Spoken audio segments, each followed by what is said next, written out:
Baik, terima kasih. Saya akan melanjutkan presentasi dari Saudari Banesva Safa Safira. Untuk selanjutnya, C. Contoh hadis marfu. Masing-masing dari 4 macam hadis marfu tersebut mempunyai bagian lagi, yaitu marfu secara tasrih atau tegas dan jelas, dan marfu secara hukum. 1. Marfu secara tasrih atau tegas dan jelas.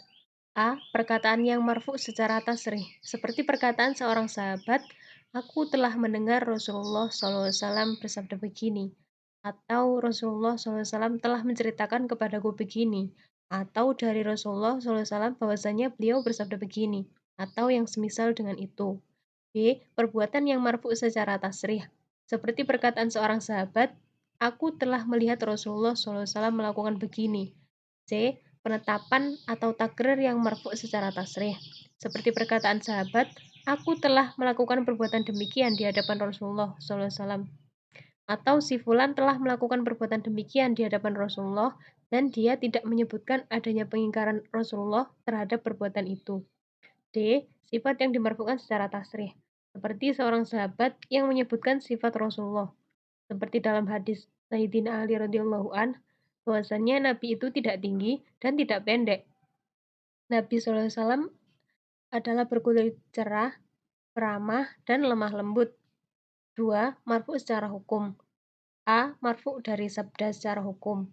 Perkataan dari sahabat yang tidak mengambil dari cerita Israiliyat berkaitan dengan perkara yang terjadi di masa lampau, seperti awal penciptaan makhluk, berita tentang para nabi, atau berkaitan dengan masalah yang akan datang, seperti hari kiamat dan keadaan di akhirat. Di antaranya perkataan sahabat, "Kami diperintahkan seperti ini," atau "Kami dilarang untuk begini," atau termasuk sunnah yang melakukan begini. B. Perbuatan yang marfu secara hukum, seperti perbuatan sahabat yang tidak ada celah untuk berijtihad di dalamnya, menunjukkan bahwa hal itu bukan dari sahabat, melainkan dari Nabi SAW. Bagaimana disebutkan dalam riwayat Bukhari bahwasanya Ibnu Umar dan Ibnu Abbas berbuka puasa dan mengqashar sholat pada perjalanan 4 burd. C. Penetapan yang dimarfukan secara hukum, seperti perkataan sahabat bahwasanya para sahabat melakukan begini pada zaman Nabi SAW. D. Sifat yang dimarfukan secara hukum, seperti perkataan sahabat bahwasanya dihalalkan untuk kami begini, atau telah diharamkan atas kami demikian. Ungkapan seperti ini secara zahir menunjukkan bahwa Nabi SAW yang menghalalkan dan mengharamkan. Kemudian, untuk selanjutnya pembahasan hadis mauquf. Membahas mengenai pengertian al-mauquf, contoh al-mauquf, istilah para fuqaha Khurasan, penggunaan lain kata mauquf, dan kehujahan hadis mauquf. Hadis mauquf. 1. Pengertian al-mauquf. Secara bahasa, lafadz mauquf merupakan isim maf'ul dari masdar lafadz al-waqfu yang berarti berhenti. Seakan-akan perawi menghentikan sebuah riwayat hadis pada sahabat tanpa menyertakan sisa susunan sanad.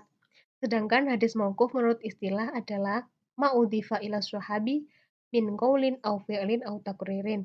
Perkataan atau perbuatan atau takrir yang disandarkan kepada seorang sahabat Nabi, baik sanadnya bersambung maupun tidak bersambung kepada Nabi SAW. 2. Contoh al-mauquf.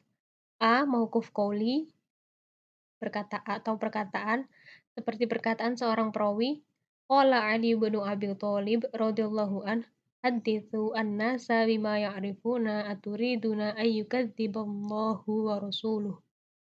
Telah berkata Ali bin Abi Thalib radhiyallahu an, "Berbicaralah kepada manusia dengan apa yang mereka ketahui, apakah kalian ingin mendustakan Allah dan Rasul-Nya?" B. Mauquf fi'li atau perbuatan, seperti perkataan Imam Bukhari, wa umma ibnu Abbasin wa huwa mutammimun. Ibnu Abbas pernah menjadi imam padahal beliau bertayamum. C. Mauquf takriri, seperti perkataan seorang tabi'in, fa'altu kadza amama hadis sahabati walam yunkir alayya. Aku telah melakukan begini di depan seorang sahabat dan dia tidak mengingkari atasku. Riwayat mauquf sanadnya ada yang sahih atau hasan atau dhaif. Hukum asal hadis mauquf adalah tidak boleh dipakai berhujjah dalam agama karena ia perkataan sahabat dan perbuatan sahabat. Tapi jika dia kuat, maka dapat menguatkan sebagian hadis-hadis dhaif. 3. Penggunaan lain kata mauquf. Kadangkala digunakan untuk sesuatu yang berasal dari selain sahabat.